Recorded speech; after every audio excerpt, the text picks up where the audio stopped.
Hi hello അസ്സലാമു അലൈക്കും welcome back to my channel.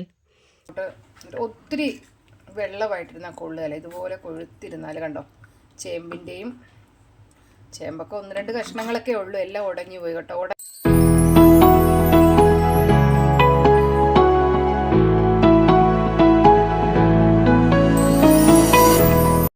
ആ കറി വെക്കുന്നതിന് വേണ്ടി നമ്മൾ ഇതിൻ്റെ അകത്ത് ഇപ്പം തക്കാളിപ്പഴം, ചേമ്പ് ചെറുതായിട്ട് അരിഞ്ഞതും, ഉള്ളിയും മഞ്ഞപ്പൊടിയും ഉപ്പും ഇട്ടാണ് വേവിച്ചേക്കുന്നത്.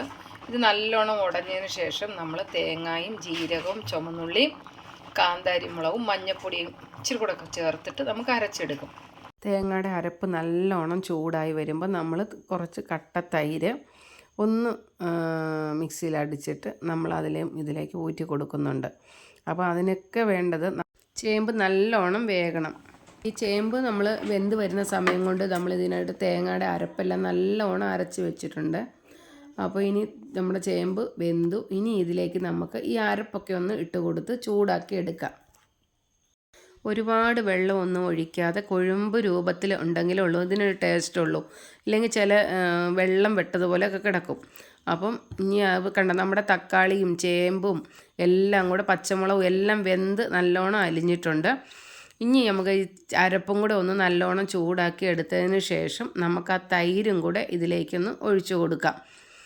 ആ തൈരും പിന്നെ ഉപ്പ് കുറവുണ്ടോ എന്ന് നോക്കിയിട്ട് അതിന് പാകത്തിനൊരു ഉപ്പും കൂടെ ചേർത്ത് നമ്മുടെ കറി ഇവിടെ റെഡിയാകും.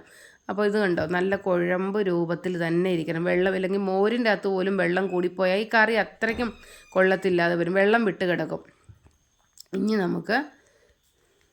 ഇനി ഇതിലേക്ക് നമുക്ക് 2 ഉലുവയും കടുകും ചുമന്നുള്ളിയും കരിയാപ്പലയും വത്തലമുളകും എല്ലാം ഒന്ന് മൂപ്പിച്ചൊഴിച്ച് നമ്മുടെ കറി ഇവിടെ സെറ്റാകും. അപ്പോൾ ഇത്രയേ ഉള്ളൂ ഈ രീതിയിൽ തയ്യാറാക്കുന്ന ചേമ്പ് കറി.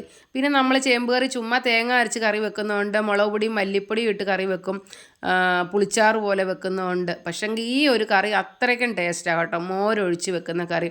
അപ്പോൾ നിങ്ങളെല്ലാവരും ഒന്ന് ട്രൈ ചെയ്ത് നോക്കണം. എൻ്റെ ഈ വീഡിയോ ഇഷ്ടപ്പെട്ടെങ്കിൽ ലൈക്ക് ചെയ്യാനും ഷെയർ ചെയ്യാനും സബ്സ്ക്രൈബ് ചെയ്യാനും മറക്കല്ലേ. ബൈ, അസ്സലാമു അലൈക്കും.